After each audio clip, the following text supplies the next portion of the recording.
Bismillahirrahmanirrahim. My respectable seniors and dear colleagues. We know in 2021, Pakistan was badly hit by indirect fever, and especially Punjab and Sindh province, they have been at stake. There have been multiple international news addressing this issue in Pakistan. CDC on May 2021, CDC received 71 reports of HCR typhoid infection from Pakistan, so all the travelers to Pakistan were warned for their travel. And again, 19th May 2021, typhoid outbreak was confirmed in Pakistan and vaccination alert was issued for all the travelers who were going to travel to Pakistan. And in August 2021, more than 1700 HDR cases were already reported in Pakistan. And I would say this 1700 is probably 1/5 of the percentage that we actually had. Because most of the people, they don't go for culture sensitivity. And the government picks up its data from the labs where the culture sensitivity reports are positive. But majority people, they won't go for culture sensitivity, we miss that number. April 2022, it was a top story that was published, and it is very important to tell you people that in a poor country like Pakistan, where we are struggling for our survival, rupees 120 billion were spent on antibiotic therapy in a single year 2021. And unfortunately, 70% of the antibiotics used during that year was unnecessary. I don't want to talk against the use of antibiotic therapy, but I just want to highlight that only 30% of the indications were valid for antibiotics. Rather, 70% of the antibiotic use was injudicious. And that is the story that is now leading to antibiotic resistance. We give the antibiotics, we think they are going to be effective for a certain disease, but the people don't respond. Because now the bugs are super bugs, and they are damn good to antibiotic therapy. They appear. With this, I'm Dr. Maimuna Riaz, and I would correct, I'm not professor, I'm assistant professor of medicine at Naval Medical University. And today I shall be talking about HCR typhoid and role of erythromycin as an antimicrobial as well as immunomodulator for the human beings. The CME activity has been organized by OBS AGP Sandoz Pharmaceuticals, and the group concerned is erythromycin. However, presenter does not have any bias or interest, and the material presented is being presented is totally unbiased. These are the same features that we are going to discuss. What is typhoid? What are the different case definitions? How do we diagnose? How do we manage? And what are the complications in this? Especially as a macrolide antibiotic, how does azithromycin work with us? Can I have a wireless mic? Thank you. Enteric fever, we all know, it's a combination of typhoid fever and paratyphoid fever. Salmonella typhi and paratyphi, these are the gram-negative rods. Communicable disease spreads from one person to another person. Mode of communication is orophytal. The main issue is XDR and multiple drug-resistant cases, so that's why we are not able to eradicate the disease. Incubation period is 5 to 15 days. MDR is a serious concern, carrier status is a serious concern, and these days treatment failure and relapse, it is the problem that physicians are facing. When we come to WHO, it has categorized the world into 3 regions. The yellow ones with a low risk of typhoid fever, pink areas with an intermediate risk of typhoid fever, and the red areas with very high risk of typhoid fever. Unfortunately, Pakistan lies in the red zone, where the risk of typhoid fever is very high. Next is the distribution worldwide, in which, the slide is not very clear. Actually, this slide shows grey areas where the prevalence of typhoid is low, and drug-resistant typhoid is actually very low. And then the areas that have been marked light purple, in these areas, typhoid prevalence is high, but the chances of having HDR strains are very low. Pakistan lies in the deep blue area, where we have a combination of strains, both that are sensitive to antibiotics, not resistant to any antibiotic, and on the other spectrum we have strains that are highly resistant or extended resistance to all the antibiotics that are available over the counter. Pakistan lies in the red zone. According to biomedical research that was conducted in 2017, all over the world 16 to 33 million cases of typhoid present every year, and unfortunately, even this modern time of science, 5 lakh to 6 lakh deaths are still responsible for typhoid, though many of these deaths are not reported and probably the actual number may be very high. I can recall from 2021 when our wards were overcrowded with typhoid. And actually, we were not taking the patients who were usually taken for workup purpose. Whenever you used to enter the ward, dozens of drips, normal saline, Maxel, ringer lactate, every person dehydrated, and every other diagnosis was enteric fever complicated. So this was the havoc we faced in Punjab as well as in the Sindh. Mortality rate is fortunately 1.5 to 3.8% only, but the aim is to reduce it to 0.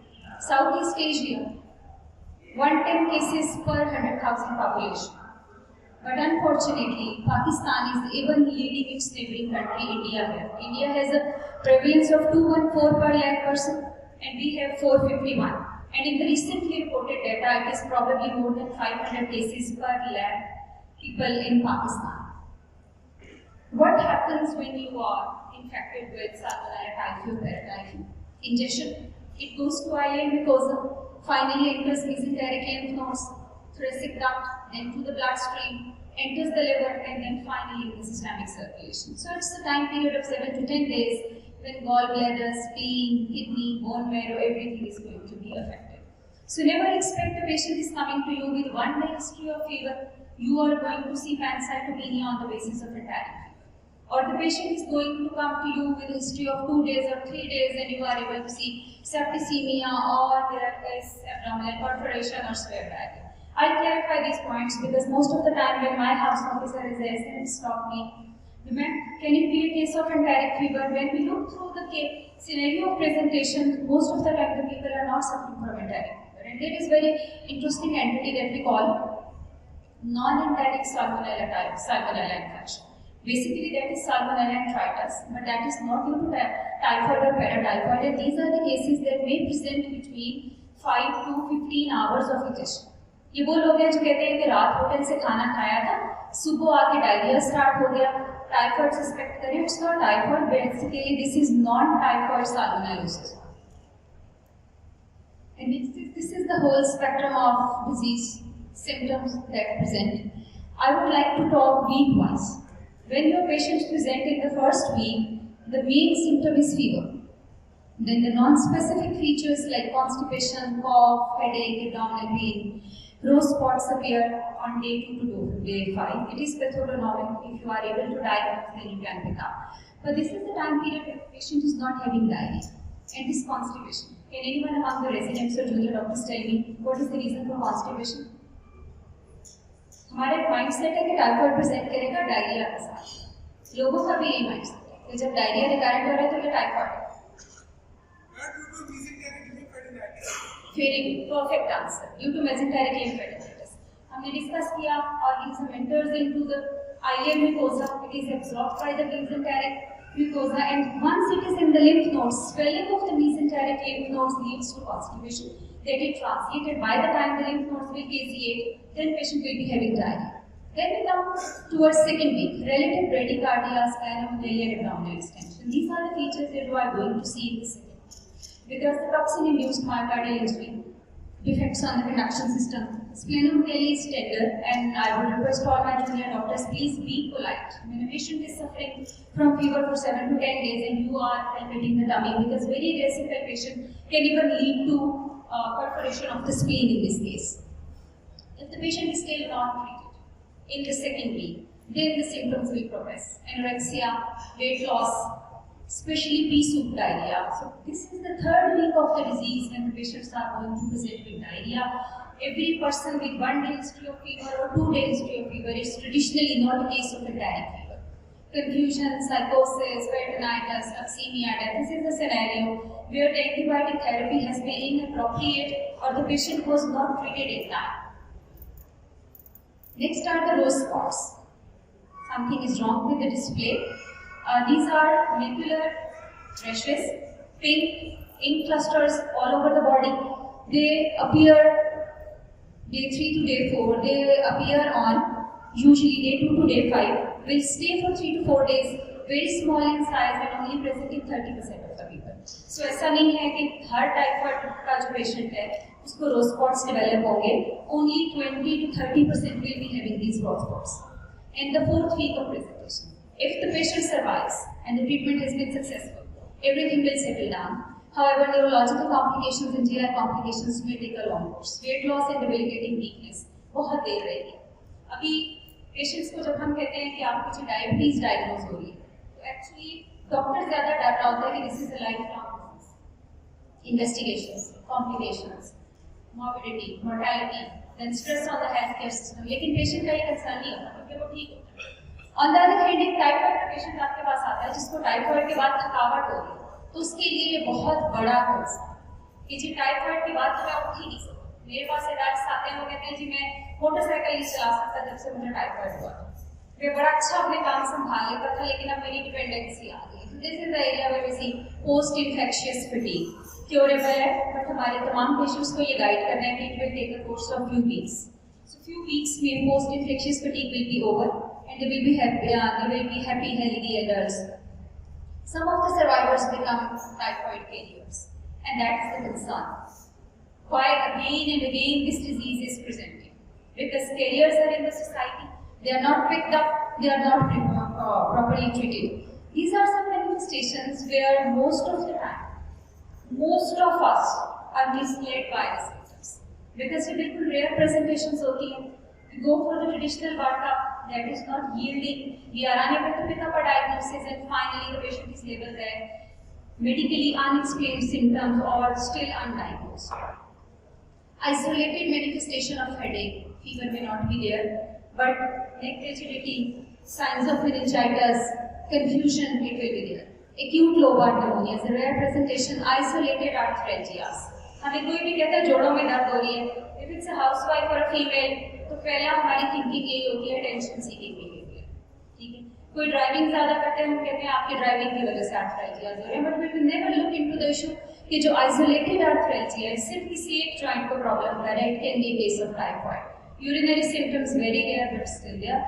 Swear jaundice जो हमारा last आया था, इसका epidemic था 2021 का, उसमें हमने data collect किया GI manifestations of XDR typhoid. Transaminitis were very common. ALT, AST were significantly high, but in none of the patients we saw a bearable level of more than 3. Hardly pick up a jaundice. But in some patients, severe jaundice deemed will be a manifestation of atypical typhoid. Fever alone, सिर्फ बुखार हो रहा है, कोई symptom और नहीं आया. It can be a case of typhoid. But usually in such cases, a fever of 5 days or more, इसको आप typhoid के लिए suspect करेंगे, not prior to that. Then some of the patients, especially in India and Africa, Parkinson syndrome. Parkinsonism जब भी आती है, हम ब्रेन के बारे में सोचते हैं. इस्कीमिक इंसल्ट हो गई है, एज रिलेटेड प्रॉब्लम्स हैं, एमाइलोइडोसिस हो सकता है, ड्रग इंड्यूस्ड इंजरीज हो सकती हैं, but it can be rare manifestation of typhoid fever. इसमें हिस्ट्री बहुत डिटेल से लेनी पड़ती है, कौन कौन से सिम्टम्स थे जो पहले रन कर रहे थे, and then it led to this brain damage because usually 4th week onwards ऐसे मैनिफेस्टेशन है जो हम पिक करते हैं. Next comes the complications. Few of the complications and typical presentations we have already discussed, but typhoid nephritis, usually misdiagnosis. Hemolytic anemia due to typhoid, deep vein thrombosis due to typhoid, and peripheral neuritis due to typhoid. ये वो manifestations हैं जो pick नहीं हुआ.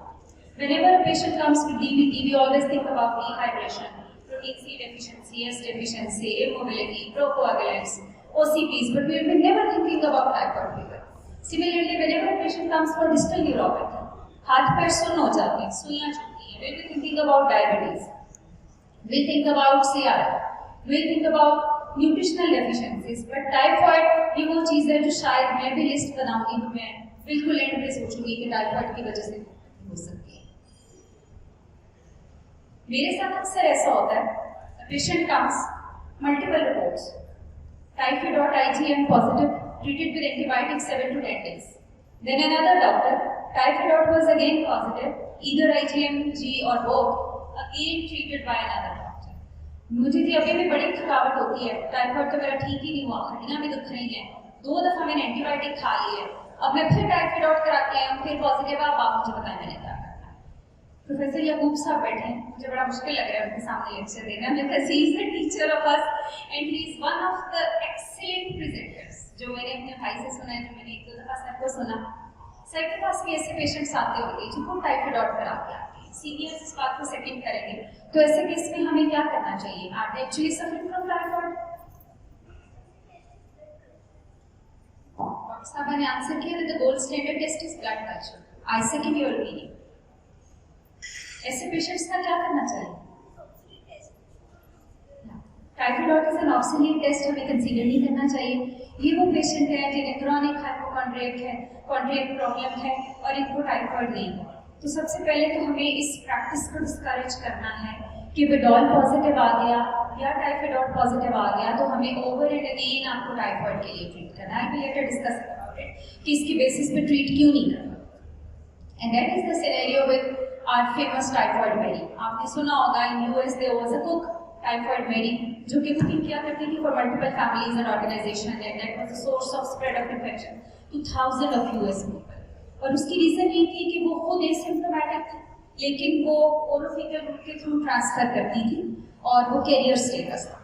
When we come to the diagnosis, the gold standard is blood culture and sensitivity. It is expensive. The results are received after 24 hours, 48, 72, and finally a week. And one thing very important is single negative blood culture is not a verification that the patient is not suffering from typhoid fever. So multiple cultures actually should be done. In a poor country like Pakistan, where the health system is not insured, हम इतने cultures नहीं prescribe कर सकते. The culture taken during first 5 days, it's a possibility that is going to be negative. हो सकता है 7 days के बाद वाले जो cultures हैं वो positive आए. So the gold standard is blood culture and sensitivity.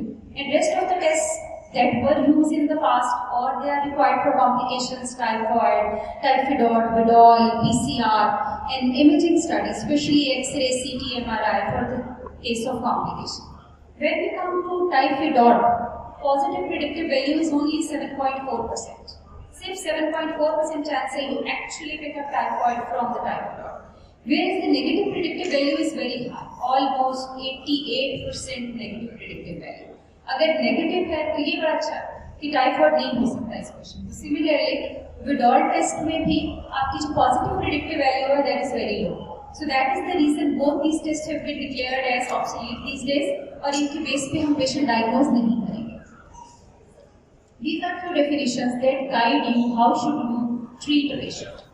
हमारी जो प्रैक्टिस रही है during the last 5 to 8 years, तमाम रेजिडेंट्स सिप्रोफ्लॉक्सिसिन, फीवर आ गया, डायरिया हो रहा है, नॉजिया हो रहा है, cipro because it's a GI antibiotic. लेकिन जब तक हमें डेफिनेशंस का नहीं पता how to decide which antimicrobial therapy is actually indicated for this patient that has presented. Non-resistant typhoid fever, these are the strains that are sensitive to first-line drugs and third-generation cephalosporins. And the important point is with or without resistant to second-line drugs. So this is not important कि अगर किसी patient को ciprofloxacin से resistance है तो it is sure कि उसको chloramphenicol से भी रेजिस्टेंस होगी, एम्पिसिलिन से भी रेजिस्टेंस होगी और उसको जो फर्स्ट लाइन ड्रग्स हैं वो सारी रेजिस्टेंस होगी। So it's about resistance to the first line and sensitivity to the first line and cephalosporins, but with or without resistant to the second line class. Then is the multi-drug resistant typhoid. ये वो typhoid है जो ज़्यादा दवाइयों को resistant है. In here they are resistant to the first line class. However, they are sensitive to third generation cephalosporins with or without resistant to second line drugs. So when we are talking about drug sensitive or multi-drug resistance, it is irrespective of the fact they respond to second line drugs or they do not respond to second line drugs. And then is the hilarious end, extensively drug resistance. All antibiotic therapy that has been recommended or tested for typhoid fever, they don't respond to any one of them. हमारा जो last epidemic था, that was many patients were extensive drug resistant. And why this resistance develops? वो time भी था जब लोग chloramphenicol से ठीक हो जाते थे, लोग एम्पिसिलिन लेते थे उससे ठीक हो जाते थे, सेफ्रॉन लेते थे ठीक हो जाते थे, but now it's not the case. The reason is change in the permeability of antibiotic. Microorganisms are wiser now, permeability change हो गई है, उनकी जो टारगेट प्रोटीन्स हैं that have been changed, they have developed new enzymes that are degrading the antibiotic, so that's why the population is becoming resistant. According to series, whenever you prescribe an antibiotic, especially injudicious use of antibiotic, that is going to kill pathogenic bacteria as well as your friendly bacteria. So when you kill all the pathogenic bacteria with injudicious multiple courses of antibiotics, then the drug resistant bacteria will still stay in your body, they will proliferate, They will transfer their resistance from one to another, and now the group of organisms you are having in your body, they are mostly drug resistant. So that is the reason we are not responding to traditional antibiotics the way we used to. In the management, if the patient is uncomplicated, they can take orally, there is no risk of dehydration, they can be managed in the clinics. However, preventive methods should be properly guided to them, dietary counseling should be given. For all hospitalized patients where you need IV antibiotics or fluids, proper disposal of feces, urine, and cleanliness of the washrooms, it should be ensured. Antipyretic therapy includes the electrolyte and antibiotic. This is the mainstay of medication therapy. First line drugs. How do we decide this patient would die? It all depends upon culture sensitivity reports that are expected usually by 7th day or during the mean time period. You cannot say any patient कि आपने सिर्फ paracetamol लेनी है, मैं भी antibiotic नहीं ले रहा हूँ. अगर तो कोई ऐसा एरिया है where the typhoid is endemic, but you know that XDR strains or MDR strains have not been found, you can start with first line antibiotic therapy. Chloramphenicol, trimethoprim, sulfamethoxazole, the famous Ceftriaxone, ampicillin, amoxicillin. Duration of therapy is 14 days. And one thing is important is when we prescribe chloramphenicol, the dose is 6 hourly. When we prescribe ampicillin or amoxicillin, the dose is 6 hourly. So it makes a total of approximately more than 50 doses over 14 days. That is tedious for patient as well as for the family. There is second line drugs. The areas where you know that multi-drug resistance was there and sensitivity to our first line medications is limited, you can prescribe second line agents, ceftriaxone, cefixime and ciprofloxacin. That has been a mistake over the last 10 years. हमारे पास जो भी एंटारिक के patients आते थे, हम उन्हें blindly ciprofloxacin, सेफ्ट्राक्सोन और a combination of both ये तीनों प्रेस्क्राइब करते रहे. So that was the reason now they are not responding to this therapy. And in this case, ciprofloxacin, all these three drugs can be given for 10 to 14 days. 10 days if the patient was uncomplicated, and if it was complicated or there was expanded spectrum of the disease, then 14 days therapy. Then we come to third line agents. Azithromycin and carbapenems, imipenem, meropenem, ertapenem. All these three drugs are parenteral. इनकी oral preparation अभी हमारे पास मौजूद नहीं है. But azithromycin it is present in both oral as well as IV forms. Whenever you prescribe to an adult azithromycin, always look for weight. If the weight is less than 60 kg, the dose is 1 gram on day 1 followed by 500 milligrams daily.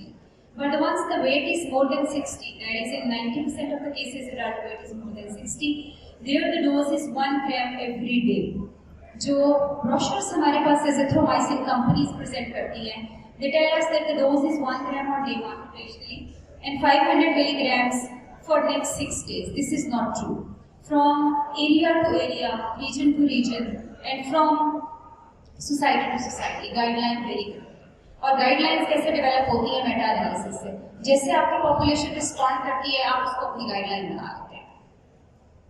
British infectious society, if you suspect a patient with enteric fever and the area is non-XDR but endemic, for uncomplicated patients azithromycin oral, and if the culture sensitivity report is available, they are sensitive, continue azithromycin for 7 days. For complicated patients, IV, ceftriaxone, or after susceptibility, whatsoever is the susceptibility, oral or IV, but the duration of therapy is 7 days even for complicated patients. XDR endemic regions, complicated, go for meronam and azithromycin, that is a combination. At times, what may be PGCA question कर लेते हैं कि जब azithromycin XDR के against actually sensitive है, तो then आप क्यों meronam add कर रहे हैं उसमें? Whenever you see a patient who is complicated, at risk of peritonitis, encephalitis, confusion हो रही है, hepatic failure का chance है, you can couple the therapy. And after susceptibility reports are available, the duration of therapy is either 7 days or more than 7 days, depends upon your clinical judgment. Chronic carriers, ये कौन से patients हैं? ये actually patients ही नहीं, ये वो लोग हैं जो नॉर्मल हेल्दी लोगों की तरह हमारे क्लिनिक्स को विजिट कर रहे हैं, and most of the time ये वो बेटा या बेटी है जो अपने वालिदैन को साथ लेके आ रहे हैं, क्योंकि वो ओल्ड एज है, एज फैक्टर है, they are not able to control the work.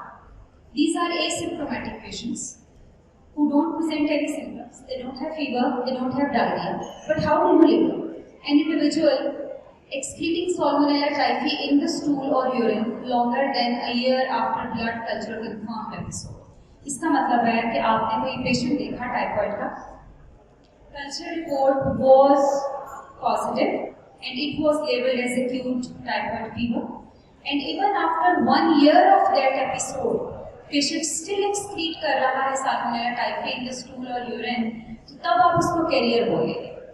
Usually हमारे पास कल्चर सेंसिटिविटी रिपोर्ट्स अवेलेबल नहीं होती. पुरानी लोगों की आदत है, गवर्नमेंट सेक्टर में टेस्ट फ्री हो जाते हैं तो वो जैसे ही ठीक होते हैं उन्होंने फेंक देते हैं. इसलिए जब तक उन्होंने पे नहीं किया होता वो रिटेन नहीं करते अपनी लैब्स को.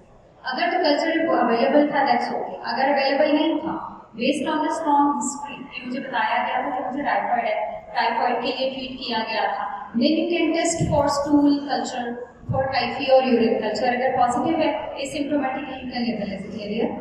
These are the potential source of spread of disease. बहुत सी फैमिलीज हैं जिनमें आपको लोग बताएंगे कि जी हर साल ही टाइफाइड है, साल में 2 से 3 दफा होता है. उसकी रीजन ये होती है कि कोई ना कोई कैरियर है फैमिली में जिसका ट्रीटमेंट नहीं है. जब भी एक्यूट फीवर जैसे होता है वो ट्रीट हो जाता है, but the carrier is still there और वो स्प्रेड कर रहा है. And data supports use of fluoroquinolones, ciprofloxacin, norfloxacin, ampicillin is also effective. Duration of therapy is 4 to 6 weeks.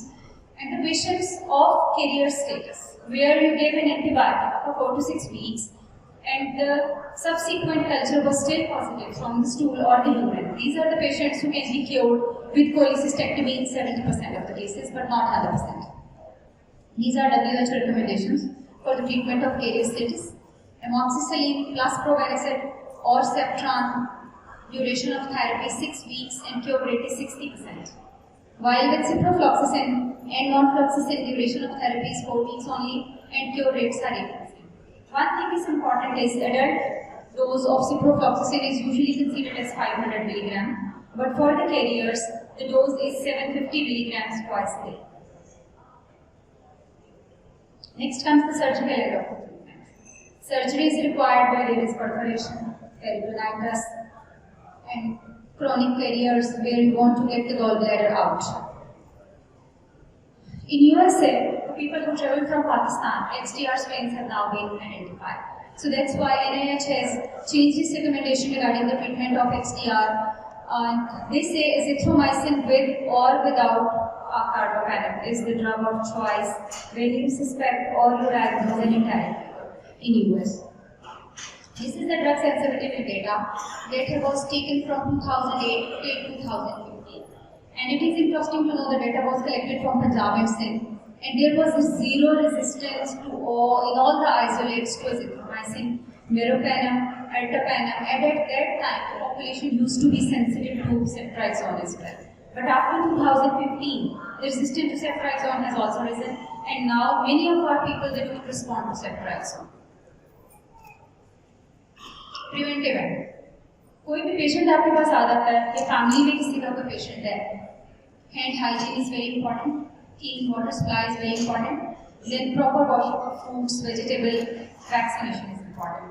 यहाँ पे कुछ ऐसे एरियाज हैं जो हम मिस करते हैं and we are not able to block the chain. हम वुजू करते हैं, यूजुअली टैप वाटर, वो पानी सैनिटाइज नहीं होता and we can ingest actually, जिसकी वजह से ये प्रॉब्लम सॉर्ट आउट नहीं होता. हम कुली करते हैं, टूथब्रश करते हैं, पानी डिस्टिल्ड नहीं होता. हम पीने के लिए डिस्टिल्ड यूज करते हैं, but fruit washing, vegetable washing, your spoon and glass washing, आटा गूंदने का पानी, खाने में डालने का पानी, जब तक ये सारा पानी क्लीन नहीं होगा तब तक आप इसके जो चेन है उसे ब्रेक नहीं कर सकेंगे. Soft palatable diet is recommended. Usually ऐसा कुछ नहीं है कि सिर्फ कद्दू टिंडे खाएंगे तो टाइफाइड ठीक हो जाएगा और अगर आपने रोटी खा ली तो टाइफाइड खराब हो जाएगा. उसका कॉन्सेप्ट सिर्फ यही है, since the symptoms are common in typhoid तो हम इजीली डाइजेस्टेबल फूड रिकमेंड करते हैं. Vaccinations are recommended for all the residents in endemic areas like in Pakistan, household contents, school children, hospital staff, those who are attending the religious gatherings and all handlers. क्या मुझे audience में से लोग बता सकते हैं कि आप में से कितने लोगों ने लास्ट 2 years में एक बूस्टर लिया है टाइफाइड का? Anyone who claims that he is vaccinated against typhoid, एक शॉट लिया है या आपने बूस्टर लिया, आप रेगुलरली इसको लेते हैं, Unfortunately, I'm not able to see even a single hand. So it means this is the status among the doctors, जिन्होंने लोगों को ये रिकमेंड करना है कि आप इस डिजीज को कैसे स्टॉप कर सकते हैं। हम भी तो एक्सपोज हैं, लेकिन हम अपनी केयर भी नहीं करते। Regarding vaccinations, the WHO recommends TCV typhoid conjugate vaccine available in Pakistan. Oral vaccine typhoid 21A not available in Pakistan. VR capsular polysaccharide vaccine is available in Pakistan. जो पाकिस्तान में available है दोनों parenteral vaccines हैं, oral vaccine is not available. Parenteral vaccines with TCV can be given 6 months and above, and every 2 yearly booster dose is required. While we talk about VICPS, it is given more than 2 years of age. So जो pediatricians यहाँ पे sitting हैं, 6 months and above के लिए आप TCV recommend करें, VICPS नहीं recommend किया जा सकता. But whenever you are getting back from US, UK और आपका GP वहाँ पे आपको ये recommend कर देते हैं कि you should take an oral dose of multiple capsules. Always remember, capsular vaccine is contraindicated for pregnant ladies and immunocompromised because that is live transmitted vaccine. जबकि जो injectable vaccines हैं उसमें ऐसा issue नहीं आ रहा. Effectiveness of TCV is almost 80 to 85% and VICPS is 50 to 80%. In Pakistan, Typar is the brand that is VICPS. It's very cheap vaccine, easily affordable, easily available, that you can give to 2 years and above, and 2 yearly booster is required. In 2019, Pakistan was the first country in the world that introduced TCV. दुनिया में सबसे पहले जो campaign Pakistan ने start की थी TCV अपनी population को देने के लिए. Pakistan is now the first country to supply TCV in EPI. अब जो EPI शेड्यूल्स हैं उसमें लास्ट ईयर बच्चों को स्कूल्स में सारों को वैक्सीनेट किया गया, और इसके अलावा जो EPI में आपकी टीम्स घरों में विजिट करती हैं वो भी कर रही हैं. There is a mission in Pakistan, especially in Punjab, Mission Typhoid, and the mission states 12.7 million children between the age of 9 months and 15 years they will be vaccinated for typhoid so that we can break the chain. और ये इस तरह की बहुत सी campaigns हैं जो 15 days के लिए पाकिस्तान में रन होती हैं, और उस टाइम पीरियड में हमें वैक्सीनेशन करवानी चाहिए.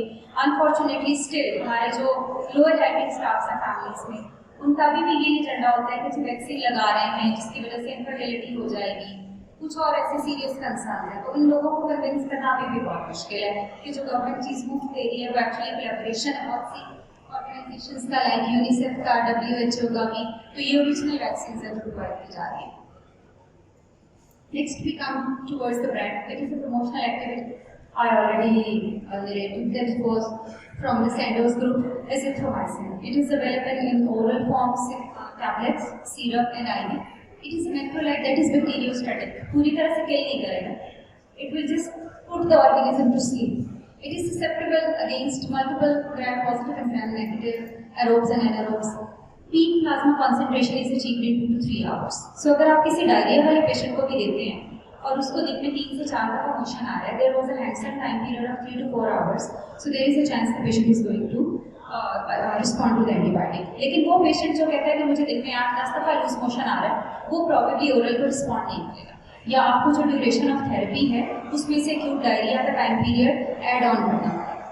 Concentration is 100 times higher in the WBCs, 50 times higher in the tissue as compared to blood, and 2 to 3 days half-life. बहुत सारी इंडिकेशन है जिसमें हम सिर्फ 3 दिन के लिए यूज करते हैं. The reason is half-life is beyond 80 hours. So जो ड्रग 80 hours तक अच्छी प्लाज्मा कॉन्सेंट्रेशन अटेन कर सकती है, that is going to be curative even with a short course of therapy. These are the multiple organisms against which this drug is effective, and the common ones are Staph aureus, Chlamydia, H. influenza, Martzella, Mycobacterium species, Mycoplasma pneumoniae, Streptococcus pneumoniae, and Legionella. Most of the organisms they lead to respiratory diseases. That was the reason in COVID-19 the drug was judiciously and injudiciously used. Because COVID-19 के time period के बाद अब हम ये expect कर रहे हैं कि जो हमारे 2022 के कल्चर सेंसिटिविटी रिपोर्ट्स होंगी that may be showing resistance to azithromycin as well. क्योंकि COVID-19 में injudiciously and the fact that antibiotic is available over the counter, किसी को एक दिन का बुखार हुआ, किसी ने PCRs नहीं कराया, रैपिड टेस्टिंग नहीं की, बट उन्होंने azithromycin, paracetamol, HCQ start. So that is the reason कि अब हम लोग उसको भी रेजिस्टेंस हो सकते हैं. Recommendations में actually my slide, probably my format was not compatible with this laptop. There are multiple indications in which you can use this drug: pharyngitis, tonsillitis, sinusitis, pneumonia, acute exacerbations of COPD, skin infections, acne, urethritis. And there was a very beautiful table from American College of Gastroenterology. I would like the organizers if you can change the laptop. There are cases of acute diarrhea. आपके पास patient आ जाता है, एक दिन का diarrhoea, 2 दिन का diarrhoea, you label it as acute diarrhea. Patient is not convinced for blood culture, or even you are not convinced. Patient complicated नहीं है आपके, तो आप sitting in a third world country, मैं वही cost medicine पे लगा लेता हूँ, I'm not going for culture sensitivity. तो उन cases में आपको क्या करना चाहिए? The cases of acute diarrhea, they can be treated with a single dose of azithromycin 1 gram. That is for adults. If the diarrhea was very severe, or your patient did not respond in 24 hours, then you can extend the therapy to 3 days. So patients of acute diarrhea can be treated with azithromycin or levofloxacin and even ciprofloxacin for a stat dose if uncomplicated and a duration of 3 days if they did not respond to the therapy in 24 hours. Next is, what are the non-antibiotic effects of azithromycin? ये Covid में वैसे आप लोगों ने बहुत पढ़ा होगा कि क्यों हम एक वायरल डिजीज के लिए एंटीबैक्टीरियल थेरेपी यूज करें, because it is anti inflammatory, it is immune modulator, it changes biofilm damage, regulation of airway mucus, change of macrophage phenotype and regulation of liquid and electrolyte among the airway services. Especially जो उसके roles थे with respect to airways, that was the reason इसको COVID में बहुत ज़्यादा use किया. Compatible laptop, यहाँ पे मैंने आपके लिए कुछ स्लाइड्स लगाई थी जो कि मेटा एनालिसिस और रिव्यूज थे that have recently been published. ये वाले जो रिजल्ट्स हैं, these are the results of study that was review article published in immuno. And immune modulator effects of azithromycin were described as inhibition of pro-inflammatory cytokines, and that was the area we used in COVID-19. Inhibition of neutrophil influx, induction of regulatory dysfunctions of macrophages, and alterations in the autophagy. These 3 mechanisms were also used in COVID-19, and it was a review article. And this data that was taken from Lancet, it was another review article that stated antiviral and anti-inflammatory properties of azithromycin are suited to patients with early stage of COVID-19. But in COVID-19, you know, many mild patients, they did not require any treatment other than paracetamol. So where antibiotic therapy was required, antiviral and anti-inflammatory activities of azithromycin were used. And this data was taken from Lancet. Multiple studies and recent guidelines support and enrich the point that long-term low-dose macrolide antibiotic therapy has potential benefit for children, especially with severe persistent asthma, cystic fibrosis, non-cystic fibrosis, bronchiectasis, and bronchiolitis obliterans. Long-term low-dose macrobiotic therapy was good with respect to safety, and no serious events have been reported. आपने patients देखे होंगे chronic sphere ESMA, usually adults में हमें use नहीं करनी पड़ती, but professor याकूब से मैं रिक्वेस्ट करूँगी कि जब वो अपना ओपिनियन दे तो वो ज़रूर बताएं हमें इस बारे में कि बच्चों में क्या प्रैक्टिसेस हैं जो यूज़ होती हैं, स्पेशली ब्रोंकोलाइटिस ऑब्लिटरेंस के लिए और जो सिस्टिक फाइब्रोसिस के पेशेंट्स हैं. नेक्स्ट इज द क्वेश्चंस, कहाँ पे ये मेडिसिन यूज़ नहीं करनी. I really regret about this कि हमारा compatible link power points with this. क्योंकि प्रोलॉन्गेशन इज अ क्वेश्चन. आपने कोविड-19 में लोगों ने HCQ in combination with azithromycin use की. पाकिस्तान में तो सडन डेथ्स हो जाती हैं तो आप कहते हो बीमारी की वजह से कि अल्लाह का हुक्म आ गया, लेकिन जो वेस्टर्न वर्ल्ड है वो they right take of the cause. तो वहाँ पे ये बहुत ज़्यादा रेजिस्टेंस आई कि HCQ और azithromycin यूज़ ना करें. And finally the fact was revealed that both the drugs they were known for prolongation of QTC, and in combination they prolonged the QTC, ventricular arrhythmias, and that was the cause of multiple deaths in the population. So that's why combination with HCQ is not recommended, and the people who are suffering from long QTC syndrome उनमें आपने prescribe नहीं करनी है medicine. Co-administration. Always remember, जब भी आपके patient antifungal ले रहे हैं, टर्बिनाफिन या माइग्रेन के पेशेंट्स हैं, बोटामीन यूज कर रहे हैं, बाकी कोई बिल्कुल कॉमन ड्रग्स नहीं है हमारे लिए, इनके साथ आपने को-एडमिनिस्टर नहीं करना because the risk of QT prolongation will be high. Side effects हैं multiple, especially diarrhoea and abdominal pain जो कि हम मोस्टली पेशेंट्स में देखते हैं. देन जेनिटोयूरिनरी है, कार्डियोवास्कुलर में प्रोलॉन्गेशन का हमने डिस्कस कर लिया. Sometimes hepatotoxicity is there but it is very rare to see acute hepatic failure. Hematological may eosinophilia, thrombocytosis, lymphopenia. So whenever you prescribe these drugs, just wait for 2 weeks if there is something wrong in the CBC. और 2 weeks के बाद आप उसको check करें कि वो normalise हो गई है या नहीं नॉर्मलाइज है. Hyperglycaemia, that is an acute problem जो कि हमें बहुत फेस करना पड़ता है जब हम हॉस्पिटल्स में रहते हैं. ब्लड शुगर लेवल्स हाई हो जाते हैं, डाइट में कार्ब कट डाउन कर लें या डोसेजेस माइल्ड इंक्रीज कर दें तो ये मैनेज हो जाता है. Dermatological itching in nail discolouration, जो लॉन्ग टर्म यूज है उसमें नेल डिस्कलरेशन होती है या रिकरेंट यूज में, बट एक्यूट एंटीबायोटिक कोर्स में ऐसा नहीं होता. The drug is OD concept, बहुत ईजी है लेना. Pregnancy safety is clear, lactation safety is clear, it's safe in children, safe in elderly, it's cost effective. Usually in patients with renal failure and hepatic failure, those modification is not required for this drug. Thank you so much. For any comments?